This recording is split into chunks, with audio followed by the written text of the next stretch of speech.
Avant Super Mario, avant la Switch, avant même les jeux vidéo, Nintendo existait déjà. Une histoire incroyable vieille de 130 ans. Asseyez-vous bien, on vous raconte l'épopée d'une des plus grandes entreprises du jeu vidéo. Chapitre 1, les origines inattendues.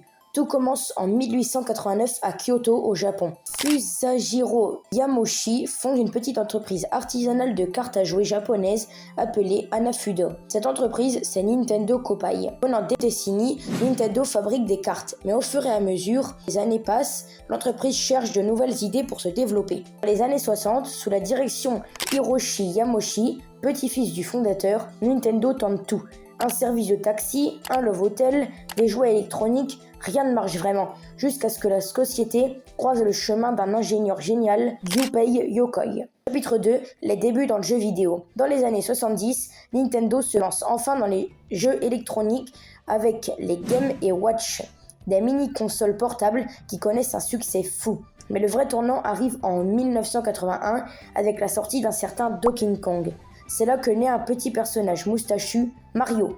En 1983, Nintendo frappe un grand coup avec la Famicom ou NES à l'international, la Nintendo Entertainment System. C'est une révolution. Les jeux comme Super Mario Bros, The Legend of Zelda ou Metroid deviennent cultes. Chapitre 3, l'âge d'or des consoles. Nintendo entre dans les années 90 avec la Super Nintendo ou SNES. Les jeux deviennent plus beaux, plus profonds. Super Mario World, Zelda, A Link to the Past, Donkey Kong Country, etc.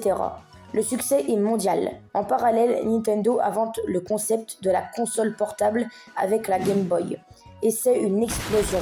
Pokémon, sorti en 1996 au Japon, devient un phénomène mondial et fait de Nintendo une icône culturelle. Mais la concurrence arrive. Sony lance la PlayStation, Nintendo fidèle aux cartouches sort la Nintendo 64 en 1996. Malgré de grands classiques comme Mario 64 ou GoldenEye, la guerre des consoles s'intensifie. Chapitre 4, innovation et risques. Nintendo prend des risques. En 2001, c'est la GameCube, innovante mais boudée face à la PS2.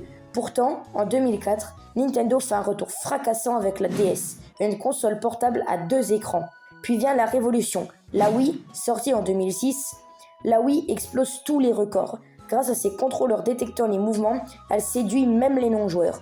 Wii Sport devient un phénomène familial mondial. Mais la suite est plus compliquée. La Wii U, sortie en 2012, ne trouve pas son public. Un échec commercial malgré des jeux excellents comme Mario Kart 8 ou Super Smash Bros.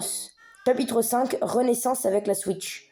En 2017, Nintendo revient en force avec la Nintendo Switch, une console hybride à la fois portable et de salon. C'est un pari gagnant. Zelda Breath of the Wild, Super Mario Odyssey, Animal Crossing New Horizons, les hits s'enchaînent. La Switch dépasse les 130 millions d'exemplaires vendus. Nintendo confirme sa place de géant du jeu vidéo, tout en restant fidèle à ses valeurs.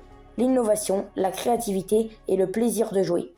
De simples cartes à jouer à Mario en 3D, l'histoire de Nintendo, c'est une leçon de résilience, d'innovation et de magie. Et qui sait ce que l'avenir réserve. Une chose est sûre, tant qu'il y aura des joueurs, Nintendo continuera de rêver. Et vous, quel est votre jeu Nintendo préféré?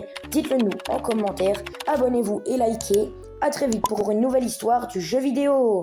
Alors oui, vous avez peut-être remarqué qu'on va pas parler de la Switch 2 dans cette vidéo, mais c'est tout simplement parce que le script, il a été fait avant que la Switch 2 sorte, donc mettez quand même des commentaires pour le référencement et l'argent. Mais non, on n'a pas oublié la Switch 2, on est des énormes fans de Nintendo, on n'a aucune vie. Vous m'écoutez? Mais